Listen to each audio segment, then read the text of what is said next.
àti sọ̀rọ̀ ọ̀rọ̀ bí ngbà kan sọ̀rọ̀ lọ́bẹ̀ ngbà kan but àyàn dáadáa pé Mr Fuji mi fine kí Barrister tó kú ló ti fi mí já rẹ̀ mọ́ ẹ̀ so mo lè fi pé mo sọ ń gbà pé according to tíyẹn bá ẹni tó wá já rẹ̀ mọ́ èèyàn náà tó wá papòdà ẹni tó já rẹ̀ mọ́ ló máa jó orúkọ téèyàn jẹ́ lọ yẹn orúkọ Mr Fuji yẹn mo like ẹ̀ àkọ́kọ́ àdéhùn rí pé bàbá tó fún mi lára ẹ̀ mọ́ òun ló ń jẹ́ orúkọ yẹn so ó ti jẹ́ pé tí n bá tó n bá ti lọ tán èmi mo lórúkọ yẹn nìyẹn o nobody tó ẹni bá jẹ́ gan kan lọ jíjẹ́ ni kò yẹ yín wà ó tún wá wò pé bàtí bàbá yẹn kọ́ lọ́n forí kí bàbá sọ̀rọ̀ kan lọ́dún kan ó ní muri ó ní àṣekè kéèyàn tó rí èèyàn tó máa dàbí èèyàn wọ́n máa léèyàn máa ti pé 60 ọdún wọn ò believe pé òun súnmọ́ 60 òun ò 60 báyìí lòun wá ní ìmísí yẹn wá tọ̀bọ̀dọ̀ mi wá ó ń bọ̀ ọ̀rọ̀ mi dàbí ó ń gbé òun lọ́kàn gan pé so I'm very much in love with you Muri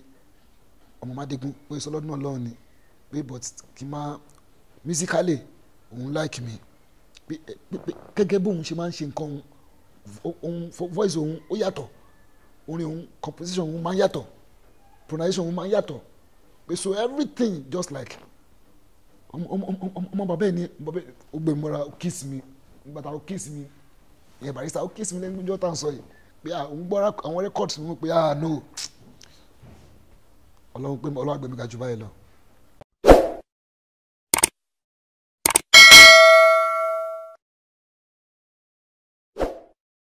so lèmi ṣe wo pé orúkọ yẹn bá tó fi lé bàbá yẹn tó wà láyé tó fi lè fún mi nírú àpọ́nlé yẹn so èmi náà wá jókòó lórúkọ yẹn pé ok with musically mi sọ pé mo fẹ́ kọ system Barrister tí mo fi jẹ́ Mr Fuji mi fẹ́ kọ ṣé mo fẹ́ kọ irú system tó ń kọ but mo free jẹ́ kẹ́ mọ̀ ní pé quality orin exactly quality orin tẹ́lẹ̀ fi inú orin Barrister ẹ máa ó sọ pé ẹ lè fi ilẹ̀ lọ́dọ̀ èmi Muri Thunder quality voice diversity of òtòkè máa lohun oríṣiríṣi tẹ́ máa ń fi lára Barrister àtọ̀ sí system tiẹ̀ lórí tèmi lórí pé òun ẹ lè fi ilẹ̀ lára ìyẹn ó jẹ́ méjì ọ̀rọ̀ sísọ kéèyàn dá ṣáká náà ọ̀rọ̀ sísọ pẹ̀lú confidence tẹ́ máa ń fi lára Barrister pé tó bá pé gbọ́n ẹgbẹ́ wá síbi kankan tó bá jọ ń sọ̀rọ̀ kan tó jọ ń ṣe gbọ̀n kan tó bá gbóhùn débẹ̀ ẹ mọ nǹkan tẹ́ máa ń fi lára ẹ̀ nǹkan báyẹn tẹ́ lè fi gbogbo tẹ́ lè rí lára ẹ̀ l'aspect orin musical aspect lè lè rí lára ẹ̀ mi Muri Thunder Àlàbí ọmọ Mádégún that's why tí mo fi jẹ́ the new Mr Fuji. sórí ó dàbí mo wo interview kan ní orí Activate ìgbà tó ń sọ̀rọ̀ wọ́n ní pé ta ni call leader Fuji yìí sìn wọ́n ní kò sí call leader ní aṣíwájú tó jẹ́ gbọ̀ngì tó gbà sọ pé òkè o tó wá sọ báyà gbọ́dọ̀ gbọ́ mọ́ wọn wà ní tó jẹ́ call leader náà ni ẹni tó wá pè wá sọ pé ó tọ́ ni pòṣẹ́ tó jẹ́ olórí wa náà ló ti kú yẹn ó ní pé olórí tó dẹ̀ jẹ́ pé wọ́n ń fi agbára ra olórí yẹn o wọ́n dẹ̀ ń fowó rà ẹ̀bùn ni ó dẹ̀ ní nǹkan yẹn ó ní nǹkan tẹ́yẹ̀ máa ṣe kí yẹn tó achieve ẹ̀ pé Barrister náà ló ní kinní yẹn lọ́wọ́ tó jẹ́ olórí wa tẹ́ pé tó bá pàṣẹ fún wa pé ẹ má ṣe báyìí ṣùgbọ́n máa gbọ́ pé ẹ má ṣe kò sólóyìn tó fẹ́ bá sọ̀rọ̀ ẹ̀mọ́ sí ta fẹ́ gbọ́ kò sí yẹn tó fẹ́ bá yẹn sọ̀rọ̀ ẹ̀mọ́ tí wọ́n fẹ́ gbọ́ sí because gbogbo ti claim inch fúnra wa gbogbo láti dó sórí àga wa àti jókòó sórí ẹ̀ so pé èèyàn àwọn olórin ẹgbẹ́ mi wọ́n recognize Mr Fuji mi wọ́n recognize that's not kò sí mi ò bẹ́ẹ̀ ní ọkọjà lórí ẹ̀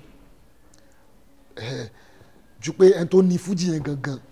ó ti recognize mi àtàwọn ayé finish ó wà bẹ́ẹ̀ orí bẹ́ẹ̀ because orin Fuji òun ṣe orin tó kàn lè kọ́ ẹni àwọn òye kò ṣe orin tó kàn lè sáré wọ studio kàn lè ṣe ẹni àwọn kan ló ti sọ di iṣẹ́ ọ̀lẹ but bó ṣe eré ó bá ń bẹ̀ bó ṣe ìdàkejì ó bá ń bẹ̀ kò ṣe ó ń bọ̀ ó bá ń bẹ̀ tọ́wí kò ṣe bóyá máa bá ń bẹ̀ ń sìn wà bá ń bẹ̀ gbàtúwà tásìkò àbí ká mọ̀ for example àwọn ká má tẹ̀ wá sọ àwọn táwa ń sìn káwa wò ṣé Barrister ló ti kú yẹn mísíkì ẹ̀ àmọ́ nǹkan tó ń sọ ń sìn àwọn kan àwọn tí kú láyé àdèmọ̀ nǹkan tí mísíkì wọn náà ń sọ kò yẹ yín so Fuji record ó ṣe wà bó ṣe wà nígbà fẹ́ ṣe record bí ṣe máa ń prepare mi ni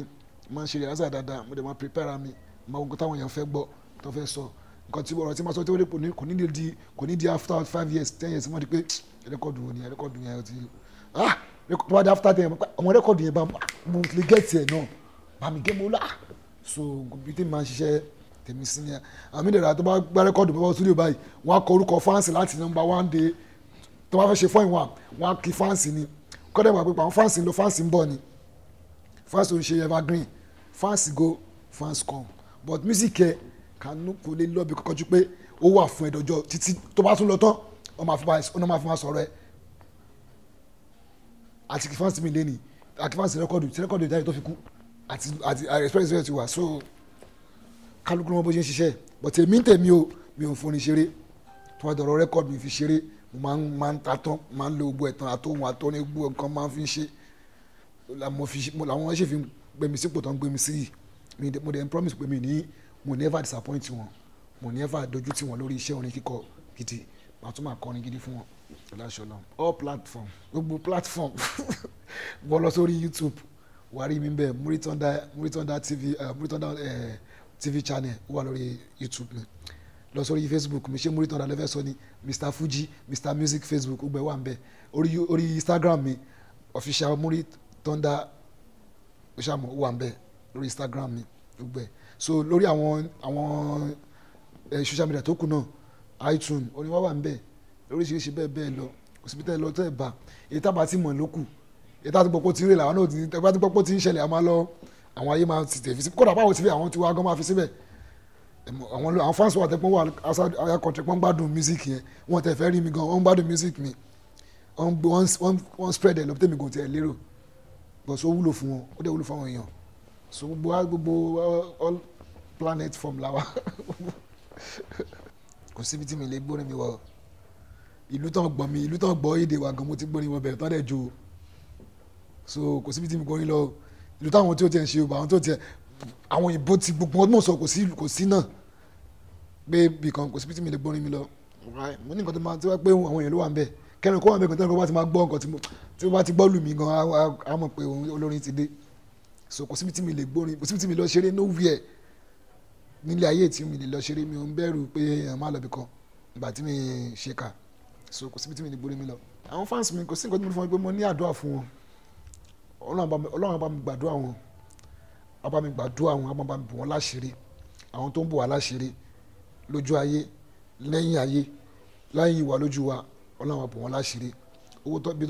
ibi tó ti rú tó fi ń ra kíṣẹ́ tiwa àtàwọn tó máa ń sẹ́ndì owó sí wa náà ọlọ́run bá máa bò wọn láṣìírí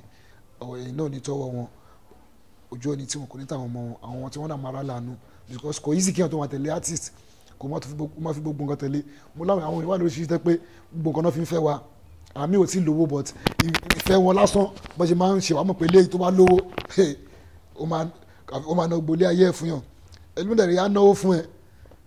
tìfẹ́tìfẹ́ ni so owó ọ̀nà ara wọn náà kọ́lọ́ọ̀ṣà máa gbàdá gbogbo wọn kọlọ́mọkọjú ojú òní ti gbogbo wa tó bá fẹ́ pè wá wọn náà òyìnbó sáyé dẹ̀rọ̀ ń sìn lórí ayélujára káàkiri tó bá fẹ́ pè wá kàn contact wa lórí bóyá lórí email mi àbí lórí Instagram mi àbí lórí WhatsApp mi inbox àmọye message inbox tá a máa ń kà o lè jí lójúmọ́ sí bó tiẹ̀ bó wo tó ọ́fíìsì àwọn aṣáwo fóònù ẹ̀ bó lè reply wàá mọ̀ pé nǹkan báyìí ti message ìwọ kọ́ lo lẹ́tọ̀ àti reply manager ló máa ṣe wáṣẹ bọ̀tù wàá mọ̀ pé nǹkan ti wọlé síbẹ̀ ṣá so lórí Facebook lórí Instagram or lórí email wọ́n lè get wa even lórí nọ́mbà mi ó popular káàkiri gbogbo àgbàlá ìgbésẹ̀ tí mo nọ́mbà Muri Thunder so ó popular 08023203597 08023203597 ó popular káàkiri so